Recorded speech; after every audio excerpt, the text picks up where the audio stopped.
Allahabad high court में स्वामी अभिमुक्तेश्वरानंद सरस्वती से जुड़े अवमानना मामले में गुरुवार को महत्वपूर्ण घटनाक्रम सामने आया।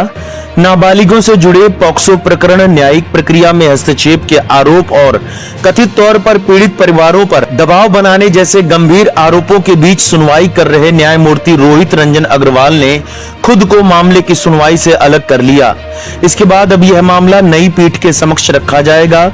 अदालत के इस घटनाक्रम ने मामले को लेकर कानूनी और सामाजिक दोनों स्तरों पर चर्चा तेज कर दी है। इलाहाबाद हाई कोर्ट में गुरुवार को मामले की सुनवाई के दौरान न्यायमूर्ति रोहित रंजन अग्रवाल ने स्वयं को इस केस की सुनवाई से अलग कर लिया। उन्होंने मामले को किसी अन्य पीठ के समक्ष सूचीबद्ध करने का अनुरोध किया। इसके बाद अब मुख्य न्यायाधीश के नामांकन के अनुसार दूसरी पीठ इस याचिका पर आगे सुनवाई करेगी। हालांकि न्यायमूर्ति के खुद को अलग करने के पीछे अदालत की ओर से कोई विस्तृत कारण सार्वजनिक नहीं किया गया, लेकिन इस घटनाक्रम को मामले में अहम मोड़ माना जा रहा है। यह अवमानना याचिका आशुतोष ब्रह्मचारी महाराज की ओर से दायर की गई है।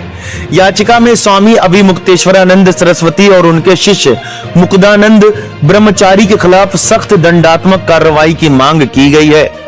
याचिका के अनुसार दोनों पर नाबालिगों के साथ यौन उत्पीड़न से जुड़े पॉक्सो मामले में गंभीर आरोप हैं। अदालत ने 27 फरवरी और 25 मार्च को जमानत देते समय यह स्पष्ट शर्त लगाई थी कि आरोपी किसी भी प्रकार से न्यायिक प्रक्रिया को प्रभावित नहीं करेंगे और न ही मामले से जुड़े पक्षों पर दबाव बनाएंगे। याचिका में आरोप लगाया गया है कि जमानत की शर्तों के बावजूद स्वामी अभिमुक्तेश्वरानंद और उनके शिष्य ने नाबालिग पीड़ितों के गृह जिलों में बिना अनुमति यात्राएं, रैलियां और जनसभाएं आयोजित की।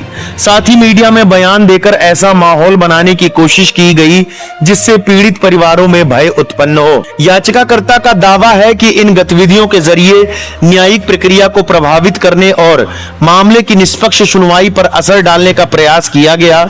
याचिका में इसे अदालत के आदेशों का उल्लंघन और न्यायालय की अवमानना बताया गया है। मामले में एक और गंभीर आरोप यह लगाया गया है कि याचिकाकर्ता की नाक काटने पर 21 लाख रुपए के इनाम की घोषणा की गई थी। याचिका में कहा गया है कि इस तरह की घोषणाएं न केवल भय और दबाव का माहौल बनाती हैं बल्कि न्यायिक प्रक्रिया को भी प्रभावित करती हैं। हालांकि इन सभी आरोपों पर अभी अदालत में अंतिम सुनवाई और न्यायिक परीक्षण होना बाकी है। न्यायमूर्ति रोहित रंजन अग्रवाल के खुद को मामले से अलग करने के बाद अब यह केस मुख्य न्यायाधीश के समक्ष भेजा जाएगा। मुख्य न्यायाधीश द्वारा नई पीठ का गठन किए जाने के बाद आगे की सुनवाई शुरू होगी। इस खबर के बारे में आपका क्या कहना है, हमें कमेंट बॉक्स में जरूर बताएं।